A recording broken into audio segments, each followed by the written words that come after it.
Boa noite a todos. Vamos continuar o estudo dos herdeiros necessários.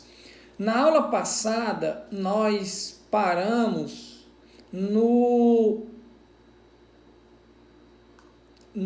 artigo 1848, que fala justamente das cláusulas restritivas, que são a inalienabilidade, impenhorabilidade e incomunicabilidade sobre os bens da legítima.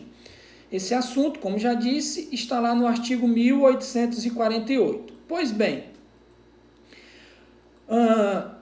as cláusulas restritivas são limitações impostas aos bens deixados aos herdeiros necessários. Portanto, essas limitações, que são restrições, exigem uma justa causa. Por isso que o artigo 1848, ele começa dizendo: salvo se houver justa causa declarada no testamento, não pode o testador estabelecer cláusula de inalienabilidade, impenhorabilidade e incomunicabilidade sobre os bens da legítima. A regra é que os bens da legítima sejam transferidos aos herdeiros sem nenhuma limitação. Contudo, o Código prevê a possibilidade de o autor da herança, o autor do testamento, impor essas limitações, desde que ele demonstre uma justa causa. Perceba que a expressão justa causa é um conceito indeterminado, portanto, é um conceito que não é fácil de ser configurado, portanto, é um conceito que vai exigir sempre a análise de uma situação concreta, cabendo ao testador o ônus de justificar, de demonstrar essa justa causa, como eu já expliquei na aula passada. Essas limitações impostas pelo testador à legítima não são a regra, já que, em regra, os herdeiros recebem os bens da herança sem nenhuma restrição. Sem nenhuma restrição. Deixa eu só colocar aqui para salvar, porque eu não tinha colocado.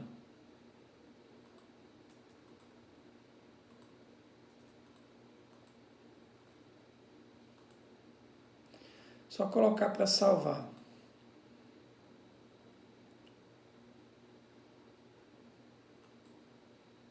Eu acho que agora salvou. Pois bem, como eu tinha dito, os bens da legítima são transferidos aos herdeiros sem nenhuma imposição, sem nenhuma restrição. Contudo, o artigo 1848 autoriza a imposição de cláusulas restritivas, restringindo, daí o nome, restritivas, restringindo a herança desses herdeiros, desde que ele demonstre uma justa causa, desde que ele justifique no testamento a imposição dessas cláusulas. Como eu havia dito, não é a regra. Obviamente, se não é a regra, cabe ao testador, no testamento, justificar estas limitações. Justa causa é uma expressão aberta, justa causa é um conceito jurídico indeterminado que cabe ao autor da herança demonstrar a necessidade dessas cláusulas, dessas limitações. E a primeira que ele pode impor é a cláusula da inalienabilidade. Essa inalienabilidade já está dizendo a impossibilidade de o bem ser vendido pelo herdeiro beneficiário. Essa cláusula, estão me escutando? Sim. Estão entendendo? Ok, então vou seguir. Essa cláusula de inalienabilidade, ela impede que em vida o herdeiro beneficiário aliene esse bem. Agora, essa cláusula só dura a vida do herdeiro beneficiário, o que significa dizer que ele, herdeiro beneficiário de um bem com a cláusula de inalienabilidade, pode, através do testamento, dispor livremente desse bem. E na hipótese de falecimento dele, esse bem é transmitido aos seus herdeiros livre de qualquer ônus ou embaraço. Portanto, essa cláusula, ela se extingue com a morte do herdeiro necessário. Por isso que a doutrina diz que não pode ultrapassar uma geração. Ou seja, o herdeiro necessário recebe esse bem com essa cláusula de inalienabilidade. Mas ele, contudo, pode dispor livremente deste bem no seu testamento, bem como, no caso de morte, esse bem será transmitido aos seus herdeiros livre de qualquer embaraço ou limitação. Daí a justificativa de que ela não pode ultrapassar uma geração. Essa inalienabilidade pode ser de natureza absoluta, quando ela é imposta em relação a qualquer pessoa ou a qualquer situação, ou apenas relativa quando essa alienação só é impedida em determinadas circunstâncias, em determinados momentos, ou a determinada pessoa pelo testador. E aí vai depender do testador, porque é uma cláusula imposta no testamento.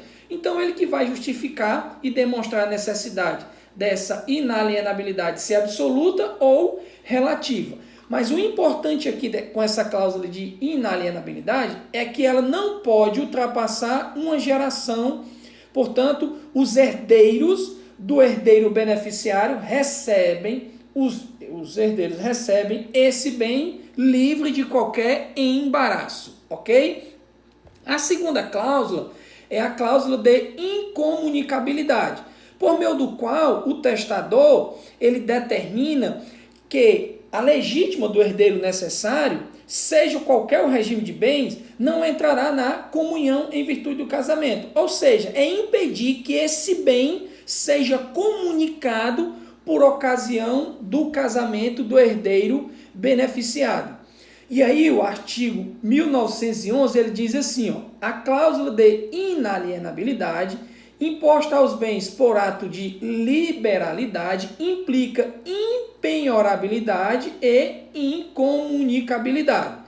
Portanto, perceba que a inalienabilidade ela engloba tanto a impenhorabilidade como a incomunicabilidade. Porque, gente, eu até expliquei aí. Se não fosse assim, bastava ele casar para o bem ser, para que o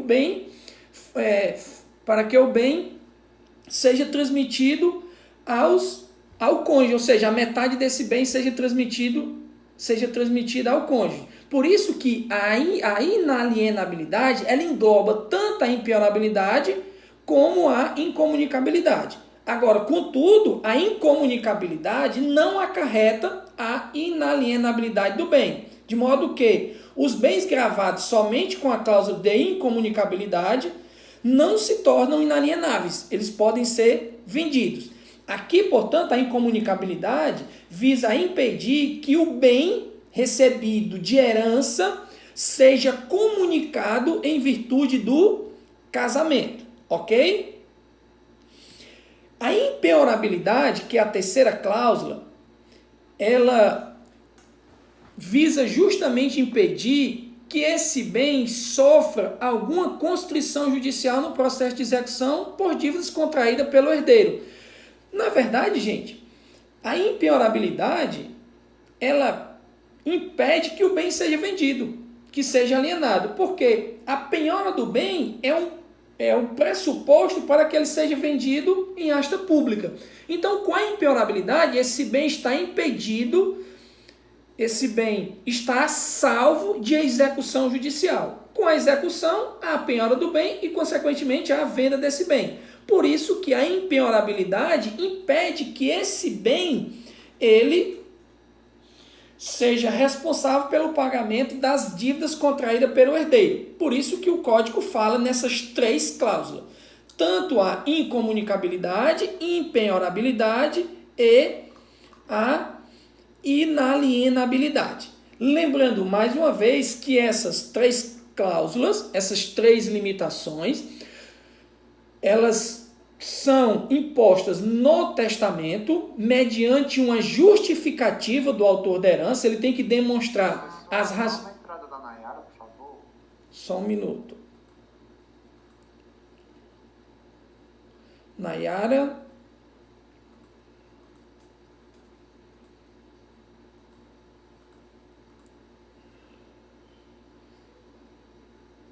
Ok. Mais alguém? Ok, coloquei aí. Pronto. Então, percebam que a incomunicabilidade, a impenhorabilidade e a inalienabilidade só são impostas no testamento para a herança dos herdeiros necessários, mediante a demonstração de uma justificativa pelo autor da herança. E essa justificativa deve ser real, concreta, razoável, prevista no testamento. E aí, obviamente, cabe ao juiz avaliar se essa justificativa apresentada pelo autor da herança é ou não razoável. Ok? O artigo 1848, ele também traz nos parágrafos 1º e 2º 2 regras importantes. A primeira regra é a seguinte: alguma dúvida com relação a essas cláusulas impostas no testamento, na herança dos herdeiros necessários? Inalienabilidade, impenhorabilidade e incomunicabilidade. Professor, eu queria saber se o senhor repetisse em relação à incomunicabilidade. Pois... Não engloba nenhum dos outros 2, né? Não. Só a inalienabilidade. Engloba. Isso, que engloba tanto a impenhorabilidade como a incomunicabilidade. A incomunicabilidade visa justamente impedir que o bem recebido pelo herdeiro seja comunicado em razão do casamento. Ou seja objeto de partilha em razão do casamento adotado pelo herdeiro beneficiário. Então, através da incomunicabilidade... Oi. Não, em relação aos conceitos, eu entendi. Era só o que engloba, o que não engloba. Isso. É só o 1911, então, né? Exatamente. É o 1911.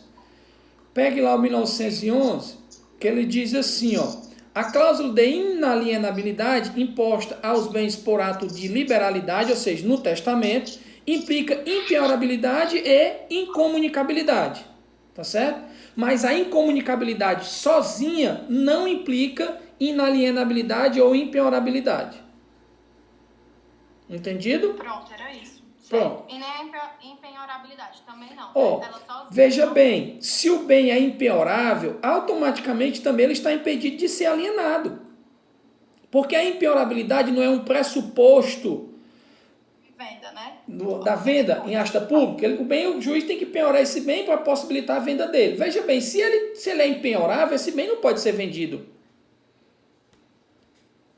Né? Se ele está salvo de impenhorabilidade, ele também não pode ser vendido. Ok? Tá bom, obrigada. Pois não, vamos lá. Esse artigo 1848, no parágrafo 1º, ele diz: não é permitida ao testador estabelecer a conversão dos bens da legítima em outros de espécie diversa.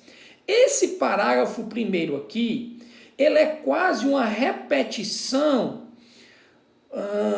que constava no Código Civil de 1916. A única diferença é que no Código Civil de 1916 era permitido ao testador estabelecer a conversão dos bens da legítima em outros de espécie diversa. Já no Código Civil de 2002, ele proibiu expressamente. Ele disse: não é permitido ao testador estabelecer a conversão dos bens da legítima em outros de espécie diversa. O que significa isso aqui?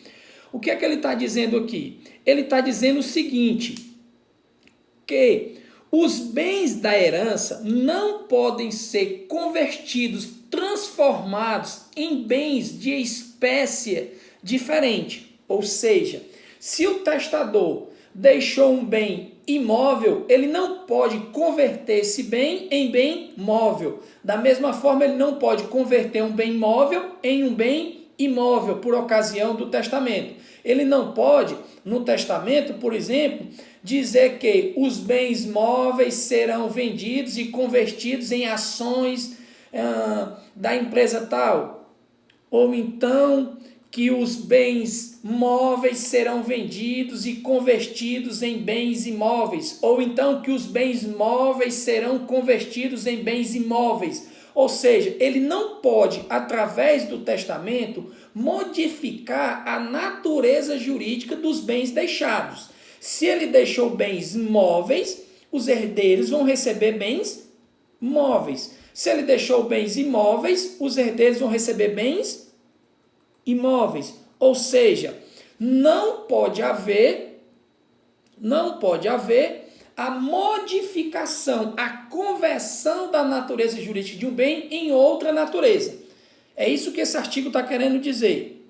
Compreenderam esse parágrafo primeiro?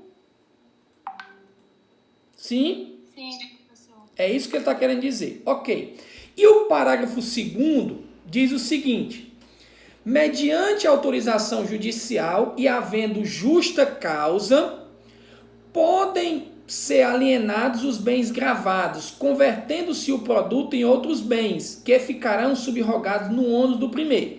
Esse parágrafo primeiro, ele traz a possibilidade de os bens gravados com as cláusulas do 1848, ele traz a possibilidade desses bens serem vendidos mediante autorização judicial e havendo justa causa. Ou seja, esses bens clausurados com inalienabilidade, impenhorabilidade e incomunicabilidade, esses bens podem ser vendidos, desde que mediante autorização judicial e haja justa causa. O exemplo, imagine um bem inalienável. O autor da herança deixou um bem e esse bem ele custa caro mantê-lo, deixou um imóvel que é muito custoso para o herdeiro mantê-lo. Ou então, imagina a situação de o herdeiro ter recebido um bem com a cláusula de inalienabilidade e esse herdeiro foi acometido de uma doença grave e precisa de recursos para custear o tratamento da sua doença. Nesse caso aí, o que é que a lei diz? A lei possibilita que ele ingresse com um pedido judicial, pedindo ao juiz autorização para vender esse bem. Obviamente, ele tem que demonstrar a justa causa. Os exemplos que eu acabei de citar são exemplos retirados dos livros da doutrina escrita. E a doutrina diz, olha, esse bem, essa herança não pode se transformar em um fardo insuportável para o herdeiro. Daí que, demonstrando justa causa, ele pode, mediante autorização judicial, requerer a alienação desse bem. Logicamente que, se ele vender um bem e uma parte ele custeou o seu tratamento, a outra parte será subrogada. Isso aí é o parágrafo segundo. Essa outra parte receberá o ônus dos bens vendidos. Ou seja, ocorre a subrogação de vínculos, de modo que o que sobejar, o que sobrar, ficará com essa cláusula restritiva, com a cláusula anterior restritiva. Imagine que o primeiro bem tinha uma cláusula de inalienabilidade. O bem foi vendido judicialmente, em razão de uma justa causa. No nosso exemplo, para tratamento de saúde do herdeiro. Custeou o tratamento. O que sobrar será depositado judicialmente e essa parte também será inalienável. Ela só poderá ser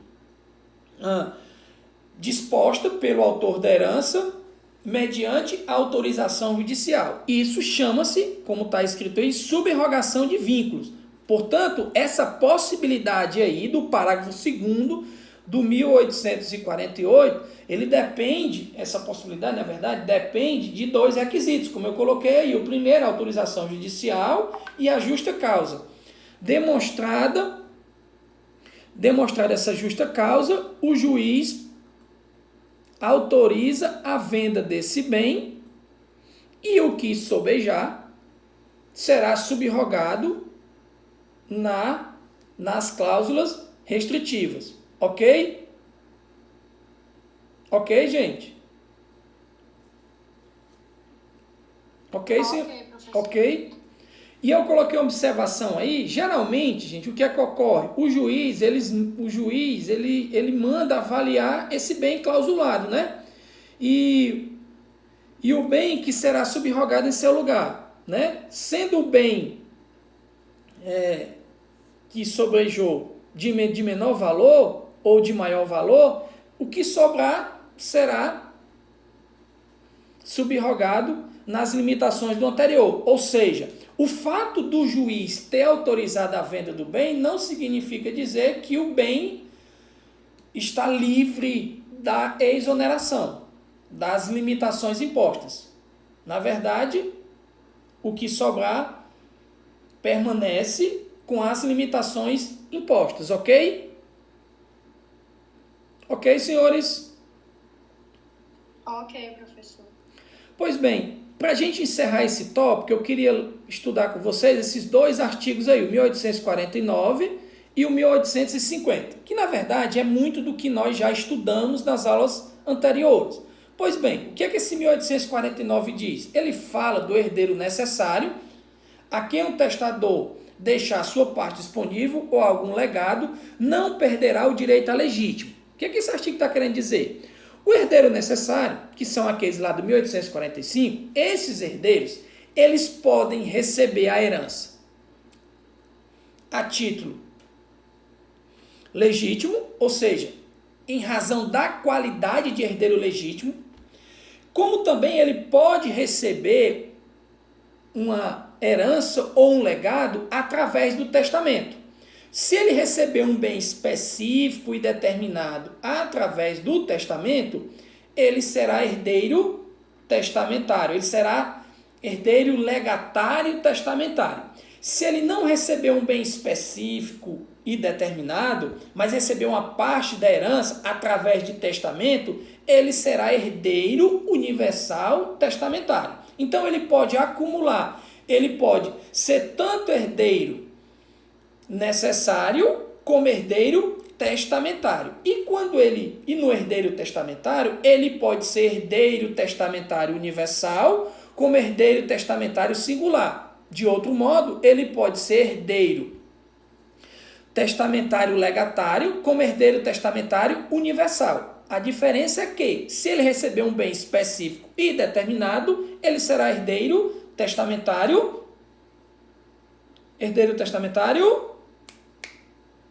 legatário. Se ele não receber um bem específico e determinado, ele será herdeiro testamentário universal. E aí ele será herdeiro necessário e herdeiro testamentário. É isso que esse 1849 quer dizer. Alguma dúvida? Alguma dúvida, pessoal? Posso seguir? Pode seguir. Pois bem. E o 1850 é bem simples. Aí, se você observar o 1845, você vai ver que os herdeiros colaterais não são herdeiros necessários. Então, esses herdeiros colaterais, até o 4º grau, eles só vão herdar se eles aparecerem no testamento. O que implica dizer que, se o autor da herança não dispôs no seu testamento sem contemplar esses herdeiros, ou seja, se o autor da herança nada dispôs no testamento sobre os herdeiros colaterais, isso significa dizer que eles estão afastados da herança. Na verdade, esse artigo 1850, eu acho ele um tanto quanto sem relevância. Por quê? Porque eles são herdeiros em quarto grau. Eles estão no inciso 4 do 1829. E eles só vão herdar se aparecer a sucessão testamentária. Então, o artigo diz assim, para excluir da sucessão os herdeiros colaterais, basta que o testador disponha de seu patrimônio sem os contemplar. Se ele dispôs do seu testamento, se ele dispôs no testamento de seu patrimônio, já que os colaterais não são herdeiros necessários, se ele dispôs para quem ele quis, significa dizer que os herdeiros colaterais estão afastados. Ou seja, eles só vão herdar se aparecer no testamento, ok? É isso que esse artigo está querendo dizer. Pronto, eu vou encerrar esse primeiro tópico agora, para a gente em seguida começar o direito de representação, ok? Eu vou encerrar.